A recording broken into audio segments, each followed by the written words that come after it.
The world of TV is filled with series that never quite made it, that audiences didn't respond to, or that got cancelled pretty much right off the bat. Even once you've got to a level of quality and acclaim, it's arguably even more difficult to keep it going, and a handful of truly great TV shows never once dipped in quality, but it is a rare feat. And with that being said, I'm Jem from WhatCulture.com, and here are the amazing TV shows that became unwatchable. Controversial, but The Simpsons. The Simpsons is as iconic a TV series as there could ever possibly be. Everybody knows who Homer Simpson is. It paved the way for the likes of Family Guy, King of the Hill, and countless other animated hits. And it has been running for 36 seasons and counting, already having been renewed through season 40. The issue is, the show hasn't been genuinely good in 25 years. Depending on who you ask, the golden age of The Simpsons ran between seasons 3 and 8, though some will give it a season or so either side of that time. Since then, there has been a steady decline to the point that it now just kinda needs to end. During that golden age, it seemed as if Matt Groening and co could do no wrong. And though there is still the rare good episode these days, 23 out of 24 episodes in a season won't even be worth watching. Instead, they're based around shameless celebrity guest spots or feature the kind of out-of-ideas stories the show itself made fun of back in 2002. It may make you feel incredibly old, but there has now been as much Simpsons since the movie in 2007 as there was before it, and things were already going downhill then. The priority now really should be pouring every effort into making the final episode, whether there actually is one, as good as it could possibly be. Next up, How I Met Your Mother. When Friends ended in 2004, it left a void in the American sitcom world that certainly wasn't about to be filled by Joey. Enter the likes of The Office, It's Always Sunny in Philadelphia, and The Big Bang Theory. One of these was good from start to finish, one is incredibly still going, and the other was never really that good in the first place. Then there's How I Met Your Mother. When the show first aired in 2005, it felt like a good replacement for Friends. The characters were likeable, the story was unique, and it was utterly charming. Fast forward towards the end of its run, however, and none of those things were true anymore. Ted was as unlikable as ever, but the rest of the core 5 characters had joined him in being tough to watch. That he was still telling his kids this story was ridiculous, and it had more than outstayed its welcome. Next up, The Witcher. When its first released back in 2019, it seemed that The Witcher had so much going for it. There was a huge lore of source material to pull from in the form of novels and the video game adaptations, fantasy TV was still hot, and the casting of Henry Cavill was utterly inspired. Not only did the former Superman look and act the part as Geralt of Rivia, but the man himself was a huge fan of the property in general and poured so much passion into his performance. So much so, he was willing to walk away from the production as things strayed further and further from a faithful adaptation of the source material. In fairness, the show had certainly already lost a lot of the shine that made it stand out for so much of its first season, but the firing of Cavill was the initial nail in the coffin for many fans. It may be unfair on Liam Hemsworth to judge him against Cavill in the role before the season 4 was even released, but the fact that it has already been confirmed that season 5 will be the show's last is rather telling. Apparently, even Netflix does not have faith in the thing anymore. Next up, it's Parks and Recreation.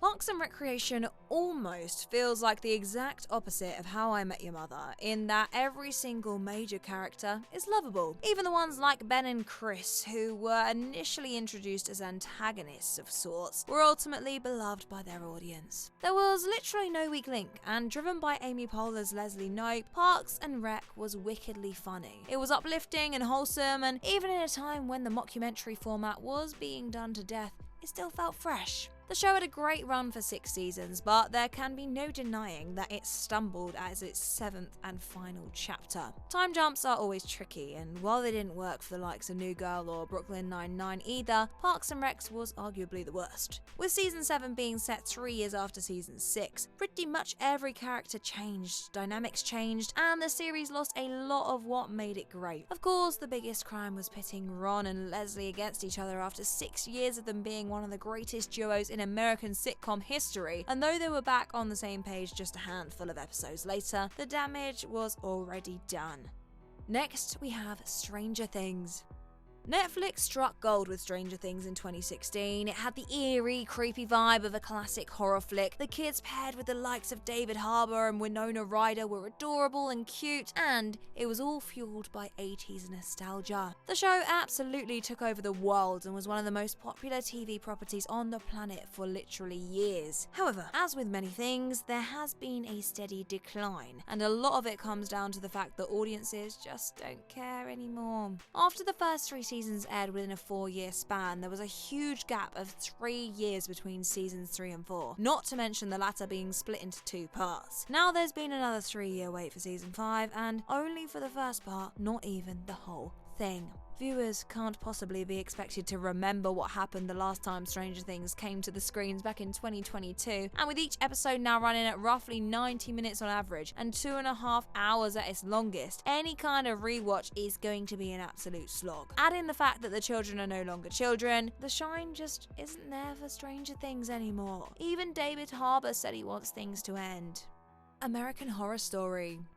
For a TV show to stand out against the countless other options at the end of viewers' fingertips, there has to be something different, something unique. American Horror Story found its niche quickly, and it did it very, very well. With each season telling a different story, with different characters in a new setting every single time, while using many of the same actors, the anthology concept worked. The stories themselves were creepy, gruesome, and fascinating, and when the cast included the likes of Evan Peters, Sarah Paulson, and Jessica Lange, it's no wonder they were brought back every year. Things started to go downhill when the oh-so-reliable cast began to disappear. Jessica had been absent since season 4, barring a cameo in season 8, while Peters and Paulson have been far from the mainstays they were in the earlier days. In their place, American Horror Story has seemingly relied on casting people for their names rather than their fit for the show. As well as the quality of the cast leaving more to be desired, the stories went on the same route. You know what, for season 10, double feature, the main story didn't even stretch to 10 episodes, so there was a completely different story for the final 4. Lightning was caught in a bottle for the first few years of American Horror Story, but it has not gotten close since. Next is Scrubs.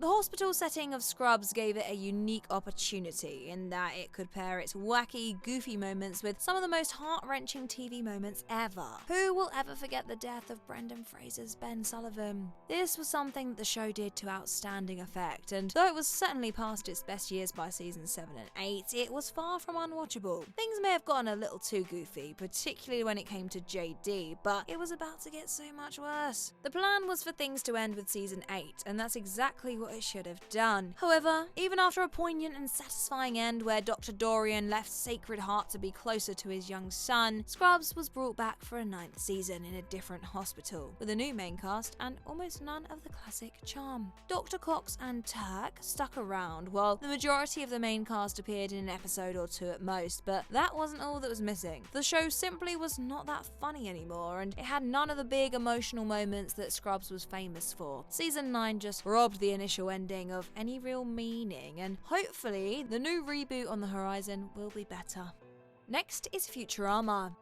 If you think of a TV series as having 9 lives, then Futurama is currently on its 9th, maybe even its 10th. Originally cancelled in 2004, the show was revived for 4 straight-to-DVD movies before being cancelled again. Revived on Comedy Central, cancelled again, and revived again. This thing has been killed more times than Family Guy, but it seems that no matter how many times Matt Groening's second hit gets knocked down, it keeps on getting up again. However, maybe it's time to stay down. Futurama's first run was genuinely outstanding, and had it stayed as it was, finishing with Fry and Leela walking off into the distance in a perfect ending, its legacy would have remained untarnished. With each new run though, things got worse, and there were fewer good episodes. Granted, there are still some great outings in the later seasons, with Meanwhile, Game of Thrones, and the late Philip J. Fry being particular highlights. That said, for the most part, these years have seen the show suffer from poor writing that forgets about some of the key established points of the future, lame takes on things that happened 1,000 years in the past like cryptocurrency, the emergence of streaming, and Amazon.com. The unfortunate truth is that much like The Simpsons, Futurama is now far enough past its prime that it should probably think about ending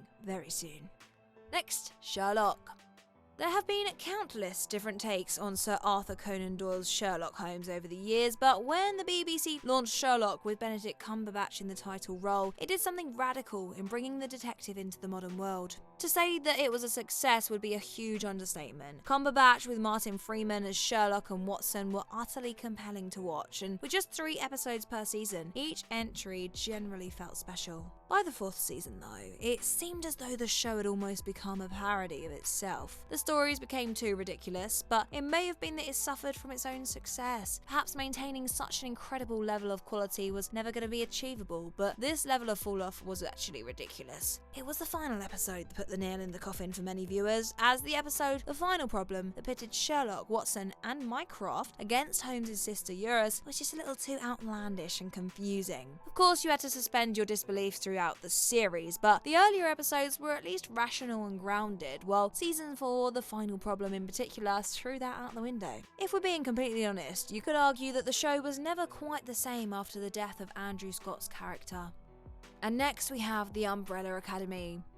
Even in a time when the film and TV industry was dominated by superhero and comic book stories, The Umbrella Academy stood out. Based on the books by My Chemical Romance's Gerard Way, the show was an unmitigated success in its first season, and arguably got even better in the second. The danger was that the narrative always flowed around the idea of time travel, and while the first 2 seasons navigated this incredibly well, it began to wear a little thinner in season 3. This, and the making of a multiversal version of Ben, the villain, really didn't work.